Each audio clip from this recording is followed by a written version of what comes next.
profond. Bonjour, bonjour, salut les potes, comment allez-vous? Salut les abonnés. Très content de vous voir nombreux, comme d'habitude, à avoir des commentaires sur la chaîne Elonien School. Écoutez, cette petite vidéo, c'est vraiment juste pour parler d'un sujet super intéressant. Je sais que dans les commentaires, j'ai beaucoup d'étudiants qui essaient de me contacter par rapport aux formations au Québec, comment venir au Québec, comment venir étudier, comment venir s'installer. Et donc, j'ai eu cet écho-là d'un programme qui se prépare pour septembre 2023, qui va permettre donc à des étudiants d'avoir leurs frais de scolarité qui vont descendre divisé par 4. Donc, avant, moi, je me rappelle encore, hein, moi, j'ai pas étudié au Québec, j'ai étudié en France, où les frais de scolarité sont très bas en France par rapport au Canada. Et au Québec, je me rappelle que les gens vraiment qui venaient au Québec étudier, il fallait avoir beaucoup d'argent. On parle de 25 000 $ par an juste pour les frais de scolarité. Et après, il fallait chercher des fonds pour vivre aussi au Québec. Donc, avec la pénurie de main-d'œuvre qui se passe aujourd'hui donc au Québec, il y a maintenant le gouvernement québécois qui est en train de préparer un programme pour pouvoir réduire donc les frais de scolarité des étudiants étrangers francophones qui vont aller s'installer en région, c'est-à-dire que hors de Montréal, hors de la ville de Québec, qui vont aller s'installer dans des régions comme Sherbrooke, Rimouski, Abitibi, des régions un peu plus éloignées de Montréal, mais qui vont pouvoir donc avoir des formations de qualité à bas coût et avoir aussi cette possibilité-là de s'installer dans ces régions-là pour travailler et faire revivre ces économies-là, parce que dans les régions maintenant, il y a vraiment une pénurie de main-d'œuvre, il y a des entreprises qui ferment à cause de cette pénurie de main-d'œuvre. C'est quelque chose qui est concret, qui est réel avec le Covid. L'immigration a été freinée pendant les 3 dernières années. Donc, il y a plein de plans d'action qui sont en train d'être mis en place pour accélérer l'immigration, donc pour récupérer un peu le retard que connaît le Québec au niveau de l'immigration.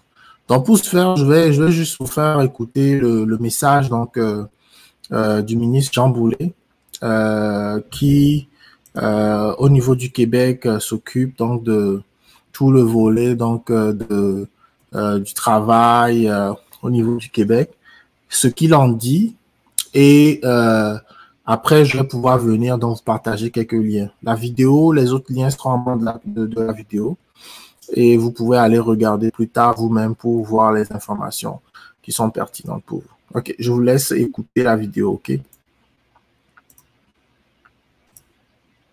On a aussi un intérêt profond pour attirer et retenir des étudiants internationaux dans la région et dans toutes les régions francophones du Québec. Et ce que j'annonce ce matin, c'est une exemption des frais de scolarité pour les étudiants internationaux qui vont venir étudier à temps complet à l'extérieur de la communauté métropolitaine de Montréal. Donc, ils n'auront plus à payer des frais de scolarité supplémentaires. Ils vont payer les mêmes frais que les étudiants québécois. Ce qui représente, vous le savez, au niveau collégial, quelqu'un qui arrive de l'étranger aura à assumer à peu près 17 000 $ par année. Alors qu'au Québec, il n'y a pas de frais de scolarité au niveau collégial et à l'université, c'est 24 000, alors que les étudiants québécois assument environ 3 000 $. Donc, il y a une économie de 17 000 pour l'étudiant international qui vient dans un collège et 21 000 pour un étudiant international qui vient à l'université. Dans le contexte de l'opération main-d'œuvre, vous savez, il y a un certain nombre de secteurs public essentiel, tout ce qui s'articule autour de la santé, les infirmières. Je sais que vous êtes très actifs dans les programmes de sciences infirmières ici à Rimouski.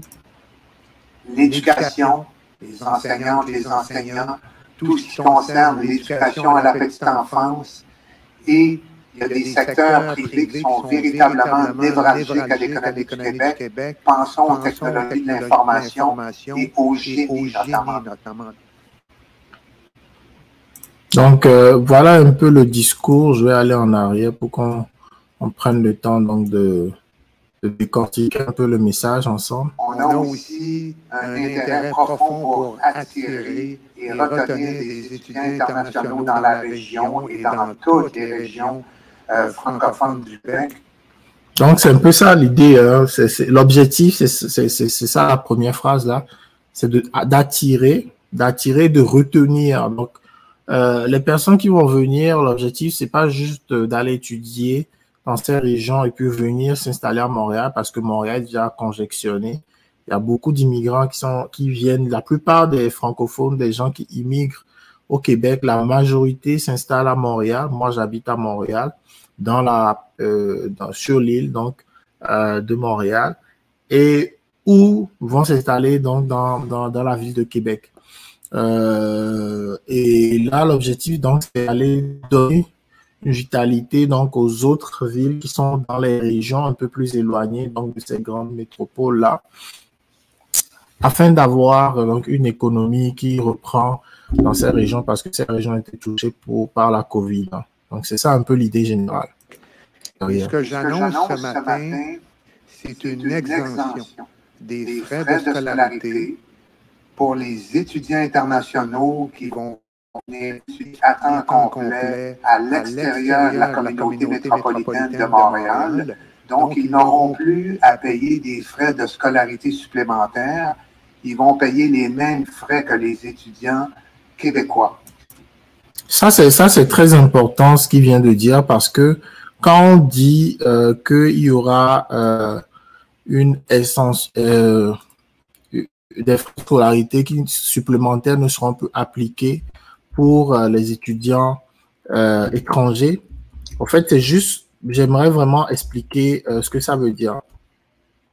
Essentiellement, au niveau du Québec, il y a trois niveaux, donc trois paliers de frais de scolarité. Il y a les frais de scolarité pour les étudiants québécois.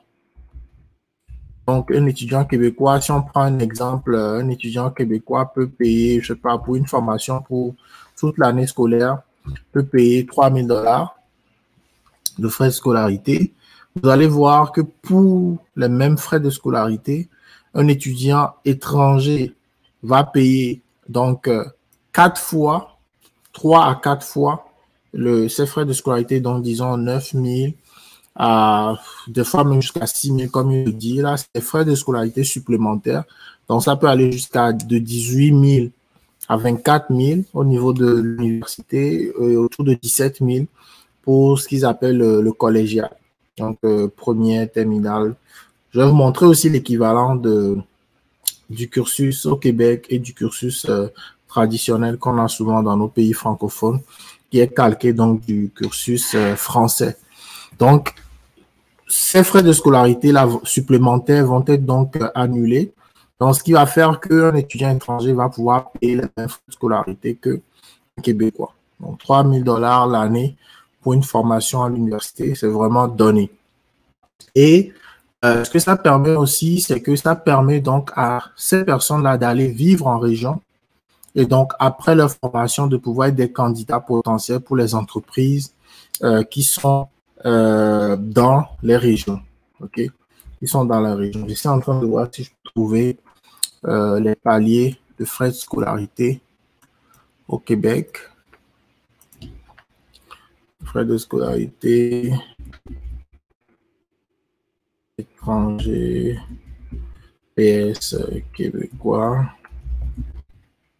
Je ne sais pas si on a. Est-ce qu'on a un exemple ici concret que je peux vous montrer? C'est quoi ça? Année d'ananas, 7000, 7000. Coût des études. On va voir ici, voir. Je sais qu'il y a des pays comme la France.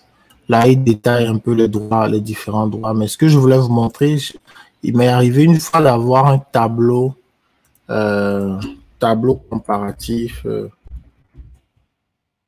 Juste pour vous donner un peu un cas concret pour information, mais si on l'a pas, ben, je vais trouver, je vais partager dans le lien. Ça, c'est plus le système comparatif.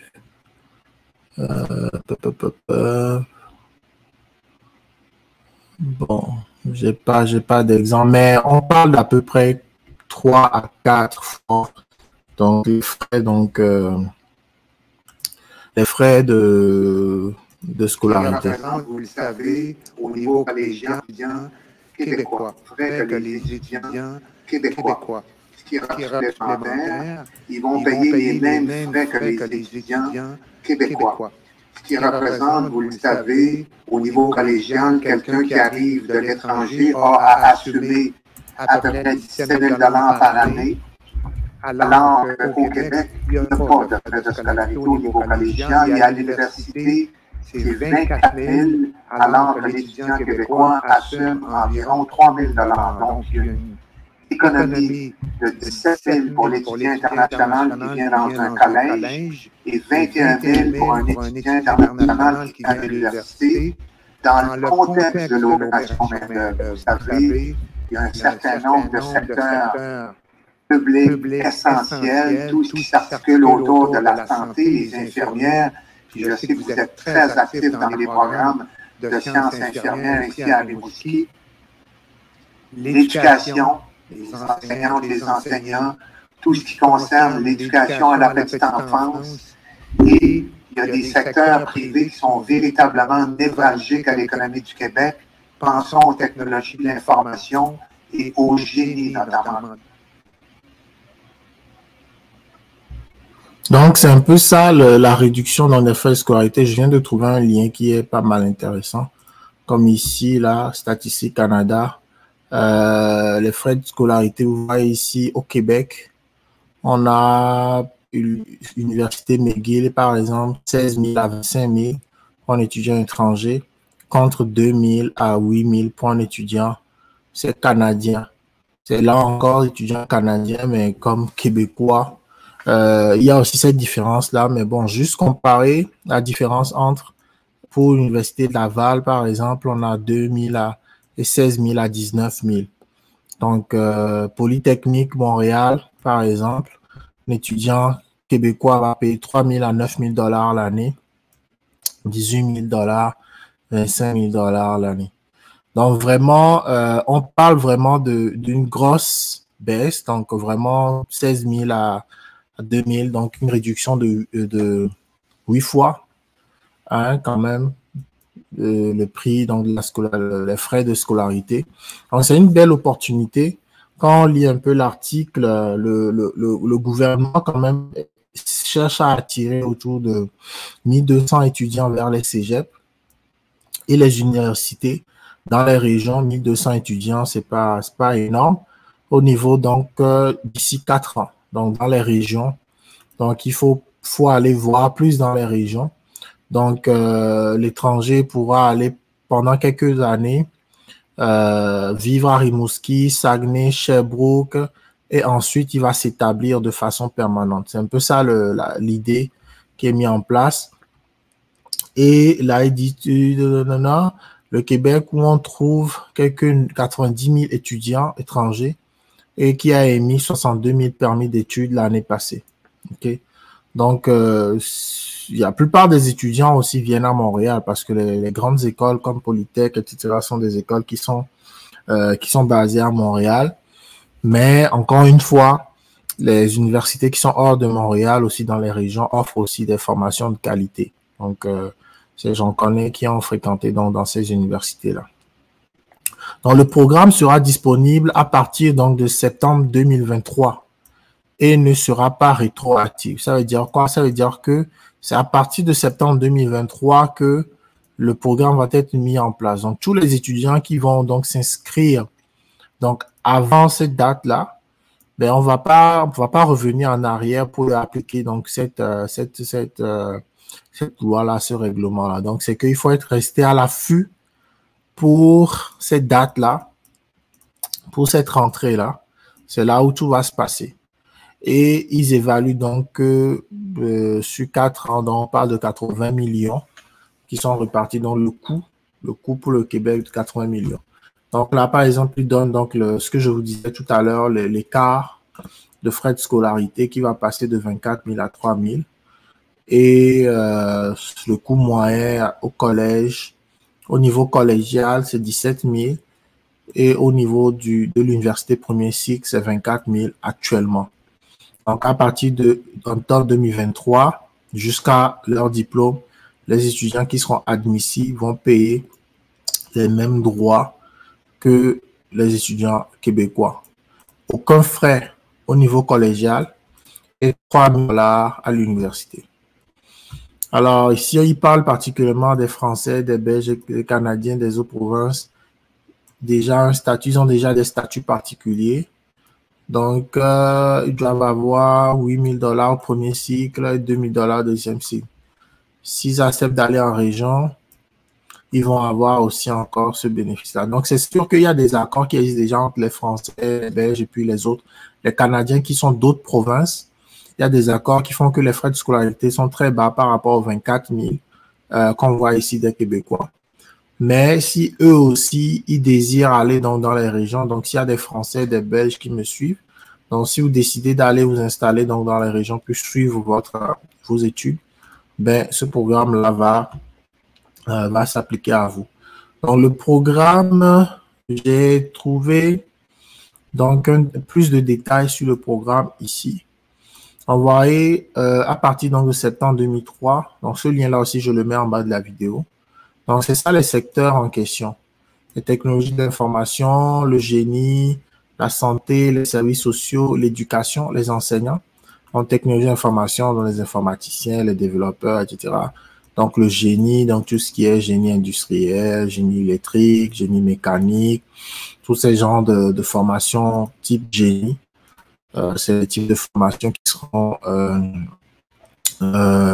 identifiés. Donc, c'est les secteurs d'emploi donc qui sont prioritaires pour le gouvernement. Donc, c'est là où ils sont en train de mettre des incitatifs. L'éducation, les enseignants, il manque beaucoup d'enseignants au Québec. Donc, c'est les gens qui vont aller dans des formations pour devenir des enseignants, des professeurs, etc., au collège, au primaire. Et ici, les services de garde éducatifs pour enfants.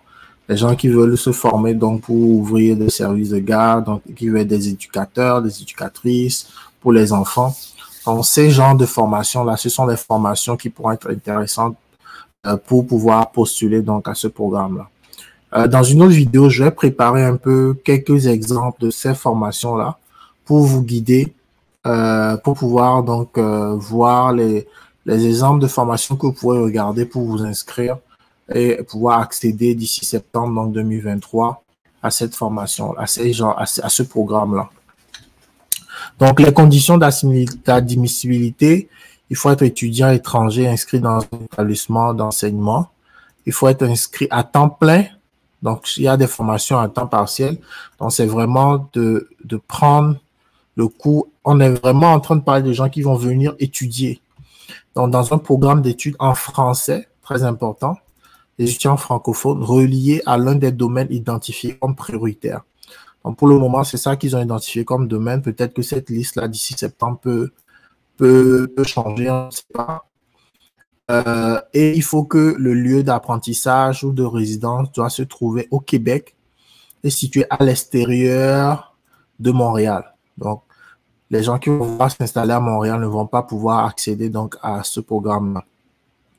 Et très bientôt, ils vont mettre donc sur ce site-là, donc sur le site donc du gouvernement donc du Québec, ils vont mettre la liste des établissements et les programmes qui sont admissibles très bientôt donc sur la page.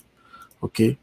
Donc, c'est un peu ce qu'il y a. Et puis là, je vais vous mettre quelques liens qui donnent encore plus de détails sur, par exemple, ici, la comparaison entre quand on parle de collégial, le DEC universitaire technique. C'est un peu comme la terminale, l'équivalent de la terminale. Donc, quelqu'un qui a fait déjà la terminale, le bac, peut s'inscrire au collégial ici. Donc, ça, c'est le parcours traditionnel français qu'on a beaucoup en Afrique. Et ça, c'est le parcours québécois. Dans le parcours québécois, on a la maternelle que nous, on appelle maternelle grande section, petit, parce qu'on a des fois, on peut faire 3 ans en maternelle en Afrique. Moi, j'ai fait 2 ans. On a le cours élémentaire, CP1, CP1, C2, CM1, CM2, qui est l'équivalent ici du primaire. Donc, ils ont 6 années de primaire. Après, ils ont le secondaire. Et le secondaire, au fait, nous, ça s'entrecroise avec le collège et le lycée. Donc, 6e, c'est leur 6e année de primaire. 5e, c'est la première année secondaire. 4e, 2e année secondaire. 3e année secondaire. Là, ils se rejoignent un peu. 4e du secondaire au Québec, c'est la seconde. 5e secondaire, c'est la première. Et terminale, donc c'est la terminale et première année d'université, c'est le cégep. Première, 2e année, c'est le cégep. Et après, le baccalauréat, c'est l'équivalent de la licence. On a la maîtrise qui est des fois 2 ans, l'équivalent du master, et le doctorat qui vient après.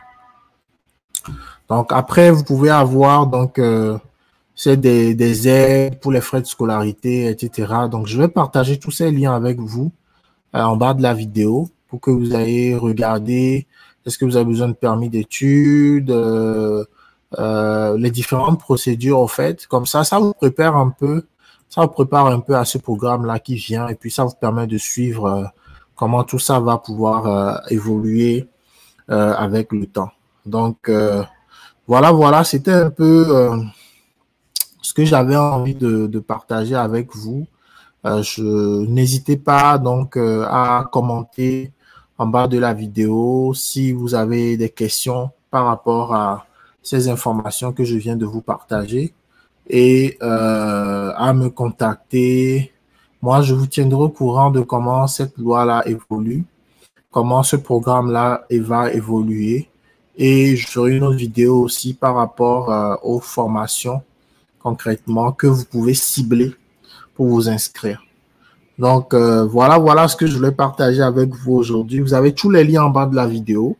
Donc, vous pouvez cliquer dessus, regarder. Et puis, c'est toujours un plaisir pour moi. J'ai eu l'idée comme ça parce qu'il y a un abonné qui m'a posé plein de questions par rapport au Québec.